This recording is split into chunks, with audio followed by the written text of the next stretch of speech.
होंगे।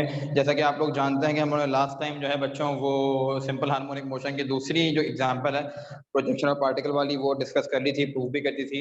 आज उन दोनों से ज्यादा इंपॉर्टेंट सिंपल पेंडुलम की डेफिनेशन, उसकी एक्सप्लेनेशन और फिर उसको हम प्रूव करेंगे कि वो जो है एग्जीक्यूट करता है सिंपल हार्मोनिक मोशन, और उसका छोटी सी derivation time period of simple pendulum की वो हम कर लेंगे, पेपर में आ सकती है। ठीक है, उसके बाद इंशाल्लाह हमारा सिंपल हार्मोनिक मोशन खत्म हो जाएगा। ठीक है, फिर रह जाएंगे दो टॉपिक बीच के। एक रह जाएगा Newton's formula for speed of sound, Laplace correction, जो कि मॉडल पेपर में आया हुआ भी है, और उसके बाद में कैरेक्टरिस्टिक ऑफ म्यूजिकल साउंड और डोपलर इफेक्ट। ठीक है, तो बस जल्दी जल्दी निपटाएंगे चैप्टर नंबर 8 को। बस के न्यूमेरिकल इंशाल्लाह जब आप लोग आएंगे तो उसको कर लेंगे, या अगर मौका मिला रिकॉर्डिंग का तो फिर रिकॉर्डिंग ही भेज देंगे आप लोगों को। सही है, जैसा भी होगा सिलसिला आपको इन्फॉर्म कर दिया जाएगा। खैर बहरहाल चैप्टर नंबर 8 का आज हमारा लेक्चर नंबर 3 है।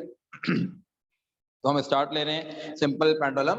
सही है, सिंपल पेंडुलम की फर्स्ट ऑफ ऑल तो डेफिनेशन डिस्कस करनी है कि हमारे पास सिंपल पेंडुलम होता क्या है। देखा तो सबने, लेकिन अगर डेफिनेशन मांगी जाए ना तो कोई भी नहीं दे सकता डेफिनेशन। ठीक है, क्या डेफिनेशन है बच्चों हमारे पास? डेफिनेशन होती है simple pendulum consists of a spherical bob, छोटी सी बॉल को बोलते हैं Bob, spherical bob suspended from a light, flexible move कर सकती हो, एंड इनएक्सटेंसिबल ना खिंचने वाली। ठीक है, and inextensible spring tied to a rigid मतलब मजबूत एंड फ्रिक्शनलेस सपोर्ट। ये फिनोमेना कहलाता है सिंपल पेंडुलम। ठीक है, अच्छा, if the spherical bob displaces from its mean position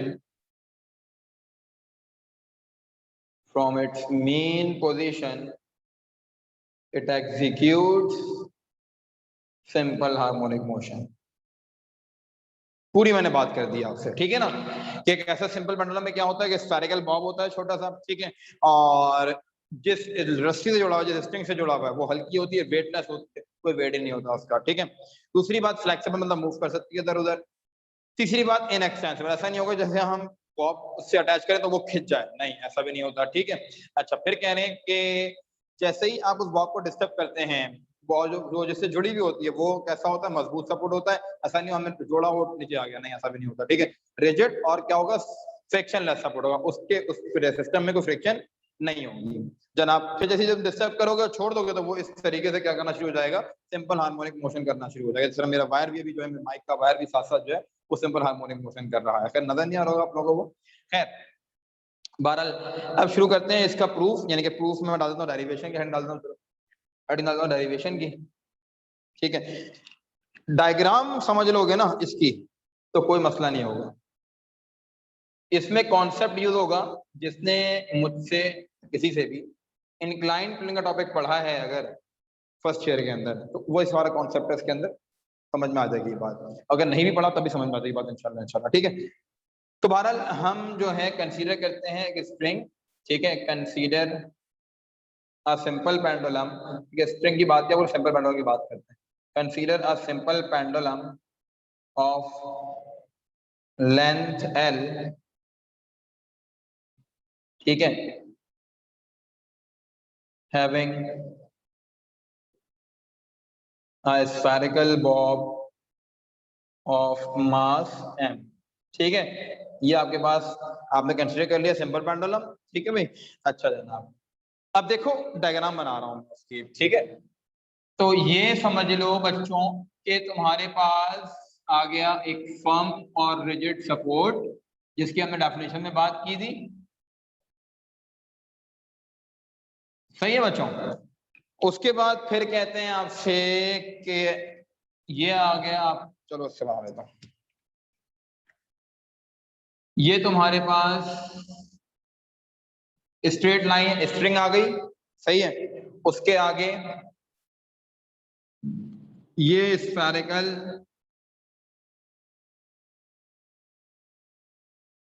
Bob लगा हुआ है,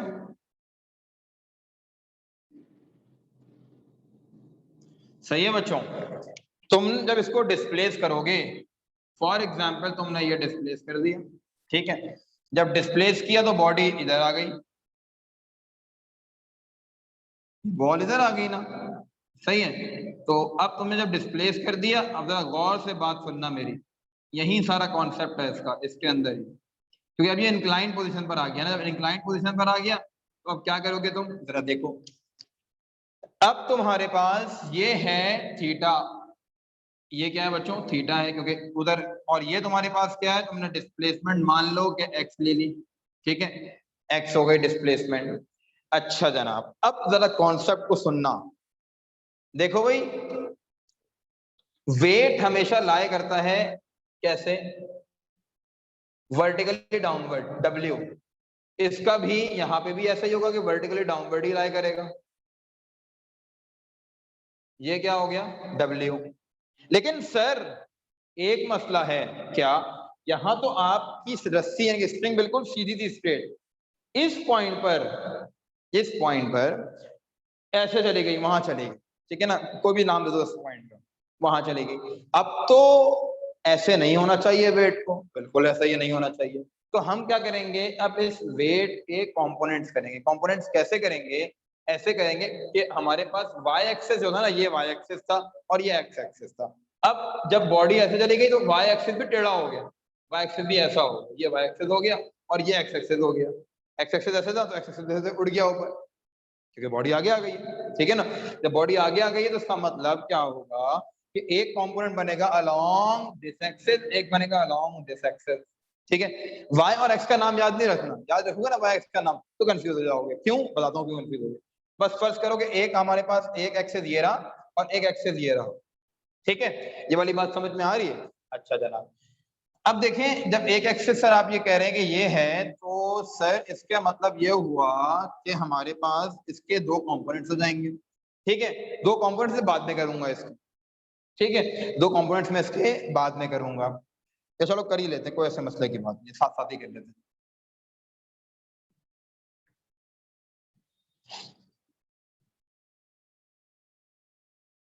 उसको आगे से बना लूं।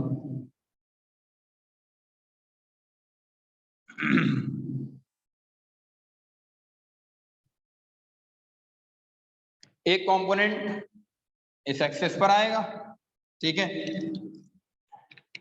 ये ब्लैक से करने की क्या जरूरत है, एक तो ब्लैक से कर दिया ना, ये स्ट्रेट लग रहा है बिल्कुल,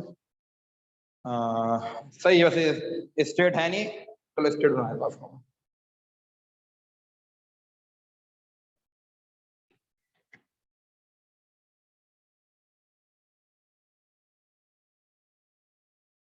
ये आ गया एक वेट कंपोनेंट, ठीक है। अच्छा अब देखो, एक कंपोनेंट मैंने बनाया अलोंग दिस एक्सिस, ये आ गया हमारे पास एक कंपोनेंट, सही है। दूसरा अलोंग एक्स एक्सिस आएगा, ये आ गया अलोंग एक्स एक्सिस, एक एक्सेस बन गया, सही है। अच्छा उसके बाद मैंने कहा कि बच्चों जितना ये एंगल है उतना यही एंगल भी होगा, क्यों, क्योंकि सर वेट स्ट्रेट था इसकी वजह से, अब जितना ये एक्सटेंड हुआ है वेट का कंपोनेंट उतना एक्सटेंड हुआ होगा, तो ये वाला थीटा और ये वाला थीटा सेम, ठीक है। जितना वेट एक्सटेंड, जितना स्ट्रिंग एक्सटेंड हुआ उतना वेट का कंपोनेंट एक्सटेंड हुआ होगा, सही है। तो इसका मतलब ये भी क्या हो गया तुम्हारे पास, ये हो गया थीटा तुम्हारे पास, ये क्या हो गया, थीटा हो गया, सही है बच्चों। अब थीटा के रिस्पेक्ट से, अब भूल जाओ वाई एक्सिस एक्स एक्सिस, हमारे कंपोनेंट्स कर दिए, सही है। वाई एक्सिस के ऊपर ये ब्लू वाला कंपोनेंट आ गया, एक्स एक्सिस के ऊपर ये रेड वाला कंपोनेंट आ गया, ठीक है। उसूली तौर पे होना ये चाहिए था, सर ये बनाया आपने वाई एक्सिस तो इसको कहते हैं डब्ल्यू वाई, इसको कहते हैं डब्ल्यू एक्स, लेकिन ऐसा नहीं है यहाँ पर। क्यों नहीं है, इसलिए नहीं है क्योंकि इस एंगल की वजह से जब प्रेफरेंस आ जाए एंगल की तो उसको फर्स्ट प्रायोरिटी लिया जाता है, ठीक है। ये एंगल आ गया, एंगल के सामने वाली साइड बनती है परपेंडिकुलर, ये हाइपोटेनियस, ये बेस, इसके रिस्पेक्ट से ये परपेंडिकुलर, ये हाइपोटेनियस, ये बेस, ये परपेंडिकुलर, ये हाइपोटेनियस, ये बेस, ठीक है, दो कंपोनेंट्स कर दिए वेट के, कंपोनेंट्स करने के बाद नाम दे दिया, ये बनेगा डब्ल्यू वाई, ये बनेगा डब्ल्यू एक्स, क्योंकि ये परपेंडिकुलर है, ये बेस है। ठीक है, तो क्या लिखूंगा यहाँ पर, यहाँ लिखूंगा मैं डब्ल्यू एक्स है मेरे पास, ये है डब्ल्यू वाई यानी कि एम जी साइन थीटा, और ये मेरे पास क्या है डब्ल्यू एक्स यानी कि एम जी कॉस थीटा। और वेट के अपोजिट स्प्रिंग के अंदर लगती है टेंशन, तो यहाँ भी टेंशन होगी और यहाँ भी टेंशन होगी। सही है भाई।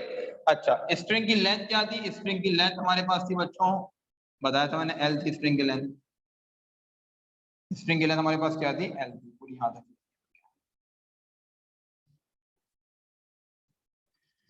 सही है। अब देखो, अब चाहे डायग्राम बना लो इसके बाद, ये तो मैं लिख रहा हूं उसके बाद, कहीं बना लो सही है। सबसे पहले क्या लिखोगे, इसके बाद लिखोगे there are two forces acting on a spherical bob या पेंडुलम। ठीक है, नंबर वन क्या होगा, weight of the bob which is equal to force of gravity, which is equal to force of gravity। दूसरी, tension in the spring, tension in the spring. सही है, ये लिखने के बाद ये दो लाइन लिख लेना, फिर डायग्राम बना लेना, मसला नहीं है कोई। फिर इसके बाद डायग्राम आ गई। ठीक है, डायग्राम के बाद हमने क्या किया काम, वेट के दो कंपोनेंट्स किए। अब इसकी बात करेंगे हम कि हमने वेट के दो कंपोनेंट्स किए। आगे जगह मेरे पास मौजूद नहीं है, तो मैं इसी को रख कर देता हूँ। ठीक है, तो अगर इसको देखो लिखना चाहो तो इसको एक बार पॉज करके वीडियो लिख लेना आराम से सुकून से। ठीक है, इसको मैं इरेज कर रहा हूँ।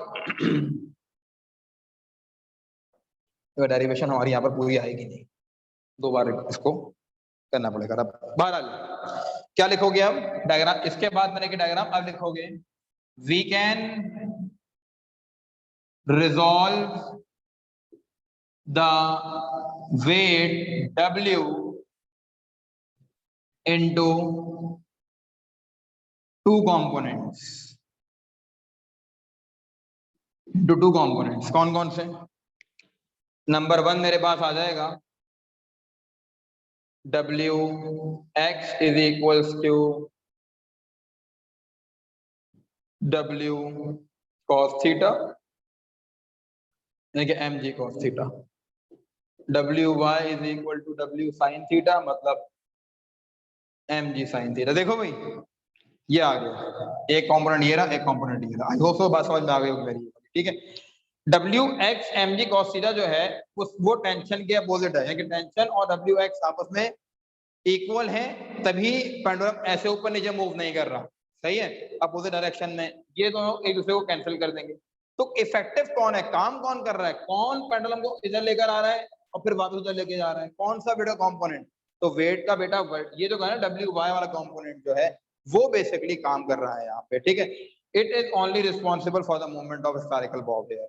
सही है, तो हम एक सेंटेंस लिखेंगे यहाँ पे क्या, कि टेंशन इन द स्प्रिंग, ये पुली वाला केस आ गया यहाँ पर। ठीक है ना, कि tension in the spring,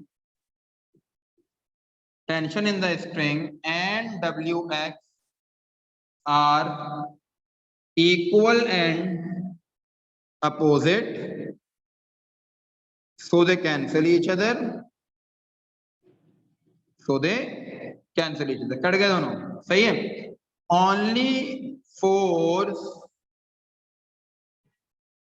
responsible for the movement of bob is, कौन सी फोर्स रिस्पॉन्सिबल है भाई, हमने क्या कहा था, weight of the bob is equal to force of gravity. तो मैं लिख सकता हूं ना कि W y is equals to F is equals to m g sine theta.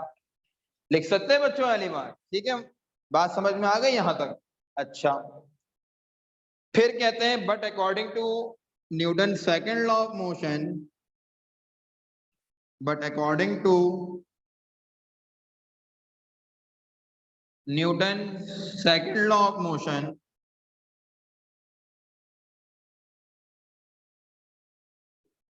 F equals to क्या होता है, एम ए होता है, F equals to m a. सही है। ये बच्चों आ गई तुम्हारे पास इक्वेशन नंबर 1, ये क्या आ गई इक्वेशन नंबर 2 तुम्हारे पास। सही है। 1 और 2 दोनों F के बराबर है, देख लो गौर कर लो, 1 और 2 दोनों F के बराबर है। ठीक है। अच्छा अब मैं इसको रैप कर दूं जरा।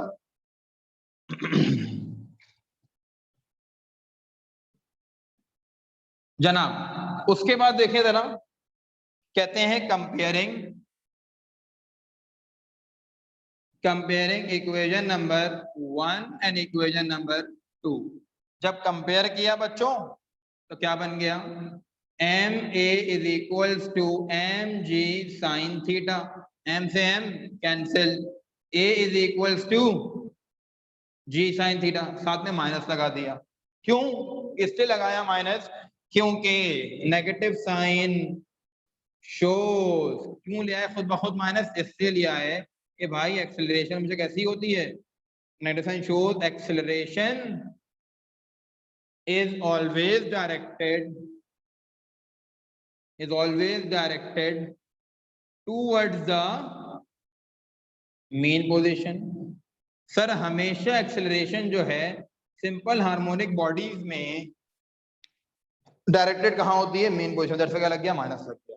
अब फिर वही मसला, ये तो थीटा की वैल्यू तो है ही नहीं, जैसे वहां नहीं थी पोजीशन ऑफ पार्टिकल के अंदर। कोई बात नहीं, यहाँ देखो ये मेरे पास पेंडुलम है, अगर पेंडुलम को पूरा घुमा लूं इस तरीके से, तो गौर करना, पूरा से घुमा लूं अगर ऐसे करके, ठीक है, तो सर्किल बन जाएगा एक, है ना। अच्छा सर्किल का सेंटर पॉइंट ये होगा, इसके अलोंग सर्कमफेरेंस ड्रॉ हो जाएगा। मतलब सर जो लेंथ ऑफ पेंडुलम होगा, होगी लेंथ ऑफ पेंडुलम, वही सर्किल का रेडियस भी होगा। ठीक है। चैप्टर नंबर 4 में पढ़कर आए थे S equal to R theta, यानी कि या theta equal to S upon R, arc length upon radius, length of arc upon radius, arc length upon radius. Arc length क्या होती है, स्मॉलेस्ट डिस्प्लेसमेंट बिटवीन 2 पॉइंट्स। अगर सर्कमफेरेंस इतना बड़ा है तो ये क्या बनेगी, arc length, small displacement on the circumference of the circle, तो ये कहलाती है, यहां से लेके ये क्या होगा, आर्क लेंथ। छोटा डिस्टेंस यानी कि x से रिप्रेजेंट कर रहे हैं, सर्किल का रेडियस क्या बनेगा हमारे पास, L बन जाएगा। तो मैं कह सकता हूं ना कि where theta is equals to arc length upon what, यहां बन जाएगा बच्चों हमारे पास रेडियस। आ रही है बात समझ में वाली, ठीक है। यहाँ तक मामला बिल्कुल क्लियर हो गया, थीटा की वैल्यू भी आ गई। अच्छा जनाब उससे पहले एक चीज और, इससे पहले एक चीज और, थीटा की वैल्यू हम बाद में डिस्कस करेंगे। आपको याद होगा चैप्टर नंबर, मैं अभी डिस्कस करता हूँ, चैप्टर नंबर 10 में जब हम एस्ट्रोनॉमिकल टेलीस्कोप कंपाउंड माइक्रोस्कोप कर रहे थे, तो मैंने कहा था बच्चों थीटा बहुत छोटा होता है, तो अगर आप उस पर साइन की वैल्यू अप्लाई कर दें या टेन की वैल्यू अप्लाई कर दें तो वैल्यू वही रहती है। आपके मुताबिक ये पूरा 360 डिग्री बनेगा ना, देखिए 2 पाई रेडियन बनेगा। ठीक है। तो इतनी सी डिस्प्लेसमेंट जो है, इतनी सी डिस्प्लेसमेंट, डिग्री तो चलो फिर हो जाएगी तुम्हारे पास कुछ ना कुछ, लेकिन रेडियन में बहुत छोटी वैल्यू होगी, रेडियन में बहुत छोटी वैल्यू होगी। यहां से क्या था, ये डिस्प्लेसमेंट एंगुलर डिस्प्लेसमेंट बहुत छोटी है, कि थीटा बहुत छोटा है। जब थीटा बहुत छोटा होता है तो हम क्या लिखते हैं, when theta is small then sin theta is approximately equal to theta। तो फिर क्या बनेगा, तो हमारे पास क्या बन जाएगी equation, a is equals to minus g theta बन जाएगी। ठीक है। अब वो वाली बात है कि थीटा मैंने लिखा था, क्या लिखा था मैंने, where theta is equal to arc length upon radius.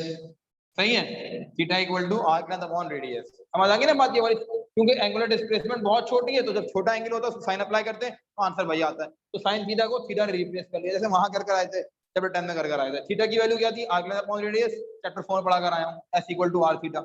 सही है। अच्छा आर्क लेंथ क्या है, यहाँ पर x है, रेडियस सर्किल क्या बनेगा, r बनेगा। तो क्या हो जाएगा ये तुम्हारे पास, ये बन जाएगा theta equal to x upon l। Now अब क्या होगा, अच्छा ये सब जो है ना ये डायग्राम का हिस्सा है, तो मैं मिटा देता हूं कंफ्यूज ना होना। ठीक है। अच्छा नाउ ये आ गया बच्चों a is equals to minus g x upon l. रस्सी की लेंथ भी चेंज नहीं होगी क्योंकि इनएक्सटेंसिबल स्प्रिंग है। ग्रेविटी की वैल्यू भी change throughout the motion नहीं होगी। मतलब sir where minus g sorry g upon l हमारे पास किसके बराबर हो गया, कांस्टेंट के बराबर हो गया। ठीक है, तो क्या बन गया ये a is equals to minus constant x, और जब भी कांस्टेंट हटता है तो क्या लगता है साइन ऑफ प्रोपोर्शनलिटी के साथ माइनस एक्स। ये आ गया तुम्हारे पास a माइनस एक्स। समझ आ रही है बात? ये क्या बन गया a माइनस एक्स। प्रूव हो गया। लिख देना जिसके नीचे भी it has prove that the motion of simple pendulum execute simple harmonic motion. Simple है, खत्म हो गई बात। ठीक है, अब एक छोटा टॉपिक आओ टाइम पीरियड के ऊपर कि टाइम पीरियड हम कैसे कैलकुलेट कर सकते हैं, सिंपल पेंडुलम का फॉर्मूला कैसे ड्राइव कर सकते हैं।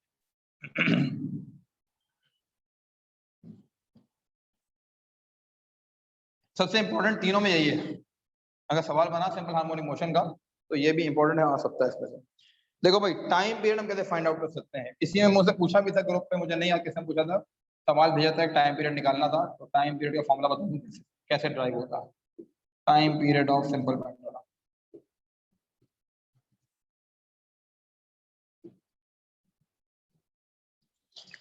जनाब हम जानते हैं कि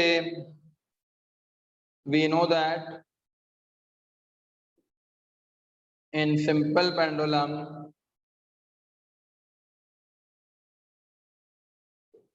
a is equals to minus g x upon l. ठीक है, क्या होता है a is equals to minus g x upon l. Acceleration of a body executing simple harmonic motion वो क्या होती है, a is equals to minus omega square x. अभी ड्राइव किया था प्रोजेक्शन ऑफ पार्टिकल के अंदर। ठीक है, ये हो गई तुम्हारे पास बेटा इक्वेशन 1, ये हो गई इक्वेशन 2। सही है। अच्छा और चलो टाइम पीरियड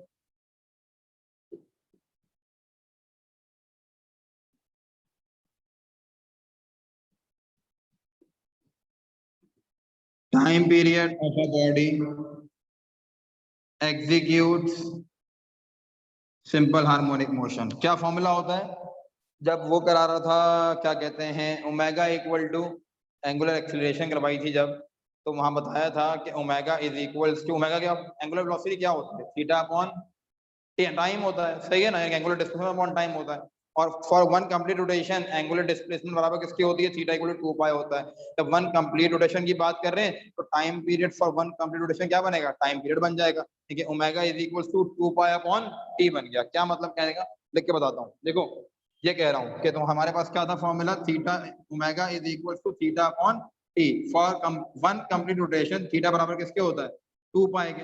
जब बात करेंगे वन कंप्लीट रोटेशन की तो टी बराबर किसके हो जाएगा कैपिटल टी के। Omega is equals to 2 pi upon T, और कह सकता हूँ ना इसको ऊपर ले जाऊं कि T equal to 2 pi upon omega, 2 pi upon omega कह सकते हैं ये बात। सही है, तो ये हमारे पास फॉर्मूला क्या बन गया टी का, T equal to 2 pi upon omega बन गया। तो क्या फॉर्मूला होता है, T is equals to 2 pi upon omega. अच्छा अब क्या कर रहा हूं, comparing equation 1 and 2, comparing equation 1 and equation 2। 1 और 2 कंपेयर करी तो क्या हो गया, ये तुम्हारे पास बन गया minus g x upon l is equal to minus omega square x. Omega से ओमेगा कैंसिल हो गया। सही है, आ रही है बात समझ में, आ रही है। एक्स से एक्स भी कैंसिल हो गया। ठीक है, तो क्या रह गया, omega square is equal to g upon l आ गया। अब डायग्राम कर देता हूँ, अब डायग्राम काम नहीं है मेरे पास। Omega is square equal to g upon l आ गया। ठीक है ना। अच्छा जी, उसके बाद फिर क्या होगा देखना जरा, रूट हटेगा तो क्या हो जाएगा, omega is equal to under root g upon l squaring, taking root on both side कर दिया।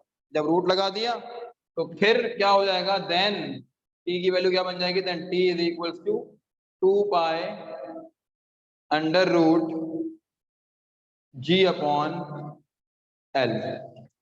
आ रही है बात समझ में? क्या हो गया हमारे पास, T is equals to 2 pi under root g upon l. Formula क्या होता है हमारे पास, 2 pi under root l upon. ठीक है, इसको मैं ऊपर ला रहा हूँ, मैं ऊपर लेकर आ गया, ऊपर लाया तो क्या बन गया, T is equals to 2 pi under root l upon g. Fraction हो ऊपर आ गई, ठीक है, तो ऊपर आ गई तो एल अपॉन जी बन गई। ये आ गया हमारे पास टाइम पीरियड का फॉर्मूला, सिंपल इज दैट। ये टाइम पीरियड निकालना सिखा दिया मैंने आप लोगों को, सिंपल पेंडुलम। ठीक हो गई बात याद? तो सिंपल पेंडुलम हमारा खत्म हुआ, ठीक है। अच्छा, मैं कोशिश ये कर रहा हूँ कि डॉपलर इफेक्ट आप लोगों को करा दूं अभी हाथ के हाथ, सही है। डॉपलर इफेक्ट की स्लाइड मेरे पास बनी हुई, तो इसके बाद वाली क्लास में हम लेंगे, बच्चों को लेंगे डॉपलर इफेक्ट की, ठीक है। और न्यूटन ऑफ साउंड वाला टॉपिक अगर आप लोगों को मसला कर रहा है तो मुझे बता दीजिएगा। और इसके अलावा जो है वो कैरेक्टरिस्टिक ऑफ म्यूजिकल साउंड, उसमें सिर्फ डेफिनेशन आई थिंक, उसमें कोई मसला होना नहीं चाहिए, ठीक है। तो डॉपलर इफेक्ट एक मेन टॉपिक है, और Newton formula for speed of sound में अगर मसला है तो मुझे बता देना। कोई भी सेक्शन का बच्चा हो, किसी भी सेक्शन का बच्चा हो, ठीक है। जाहिर है कि आपको ड्राइव पे जो सारी की सारी वीडियोस आएंगी ये वाली, अगर Newton formula for speed of sound में मसला होगा तो उसकी भी मैं रिकॉर्डिंग कर दूंगा, कि फिलहाल अभी मैं नहीं कर रहा क्योंकि आई होप कि वो टॉपिक समझ में आ गया हो, ठीक है। डॉपलर इफेक्ट एक बार कर लेते हैं इसके बाद, ठीक है। तो इंशाल्लाह डॉपलर इफेक्ट भी करा देंगे आपको नेक्स्ट क्लास के अंदर हम। आज के लिए इतना काफी, अपना ख्याल रखिए बच्चों, अल्लाह हाफिज।